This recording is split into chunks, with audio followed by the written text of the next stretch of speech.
So my plan was employee satisfaction. I know everybody says that. Dealer satisfaction and profit. Those are the three things I need to focus on as a CEO at a high level.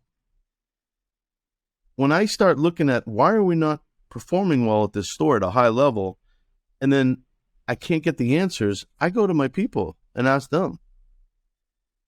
And they tell me. And then you're like, like we have a Cadillac dealer. I won't name the name of my dealer, but there's so much pressure on their mystery shops. Their mystery shops are outrageous. That I found out recently this week that everybody in that group's afraid to take a call for that store. Oh no, that's not good. Yeah, no, it's not. That's not good.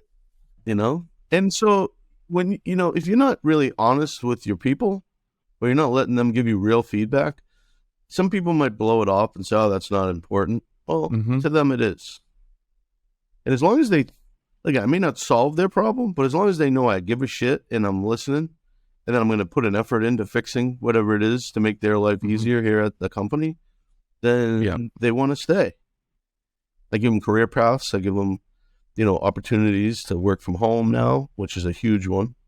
And I have a lot of people tell me, "Oh, that won't last." Well, I think they're dead wrong. We can talk about that if you want, Sean.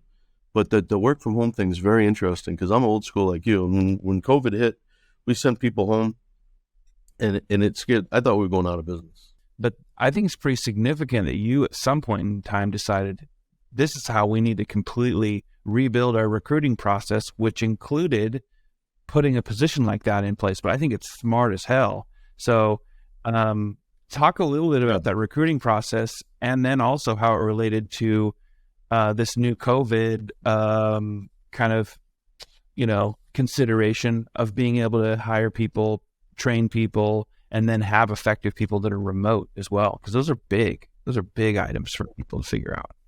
Yeah. So we built the CXM 6 years ago. CXM stands for Customer Experience Management System. So all the leads from all of our dealers come to our system as well as the CRM. So we're able to answer a call rapidly, which is a key to our business. So that was a big piece, to be able to let people work from remotely, make sure that the leads are getting answered quickly and responded to appropriately. We put in a new phone system in January of that year. Thank God we did, because that phone system gave us the ability to monitor our people. We've since built on top of that phone system for even better reporting. Like we have a dashboard that shows agent productivity. We have a dashboard that shows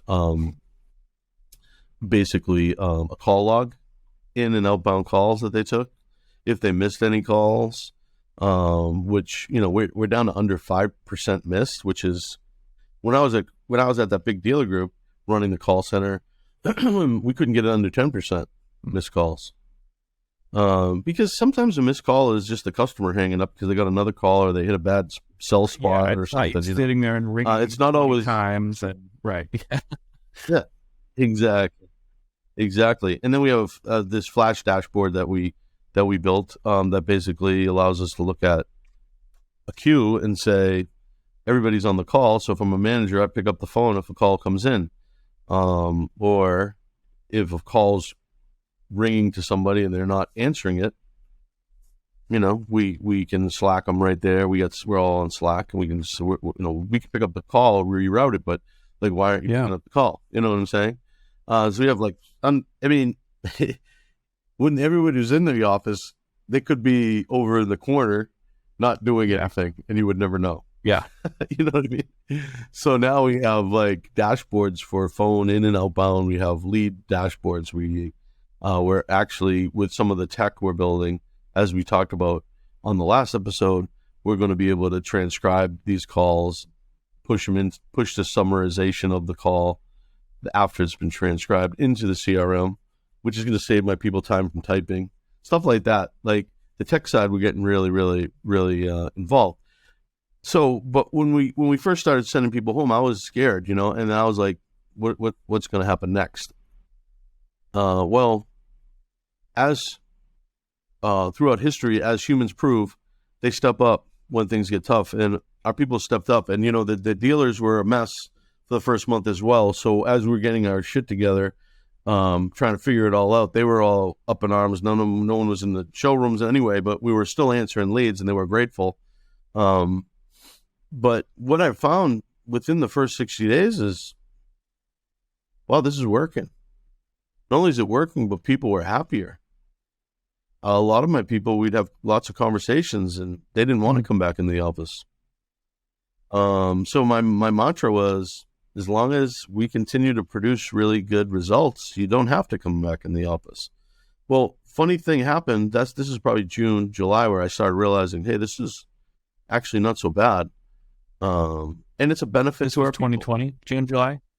As long as I can get the outcomes and what I expect, as long as I can get that and I can get the outcomes that I want, I don't care where they do it from. And that was June, or June back or July, then I was like 2020. Yeah.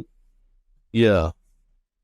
And then we still had this old school mentality that we had to bring people in and train them when we hired people. So one day we had a new hire class of about 5 people. And I walked by the training class, they were all sitting in there, and I heard Michael's voice, and I'm like, Michael's not here. So I walk in the room, and Michael's doing a web meeting, a Google Meet from home, while they were all sitting in the room training. And I remember laughing to myself going, well, if he doesn't have to be here, why do they have to be here? That was July. August, we had this epiphany like, let's try and hire people nationwide. So I put an ad out, remote BDC, the Automotive BDC Plus, customer service experience a must. We got 650 applications in a matter of like 5 or 6 hours. It was amazing. I had to shut the ad off. And I'm like, what did I just tap into? And then we sat around like, how are we going to manage all of this? Yeah. So we sat in a room, we talked about it, and we put this email together. We sent an email to all 650, basically asking 5 questions. Now, maybe 250, 300 of those 650 respond to those questions. Now we send them a phone number and a script, and we say, call this phone number and leave a voicemail and ask a couple more questions, have them take screenshots of their computer. We can see how much power their computer has, their internet, blah, blah, blah. We do a whole bunch of different steps now. But now we got it down to 50 people. Of that 50 people, now these are all very compliant people at this point. They just went through 2 or 3 steps with us. We hired 10 of the best.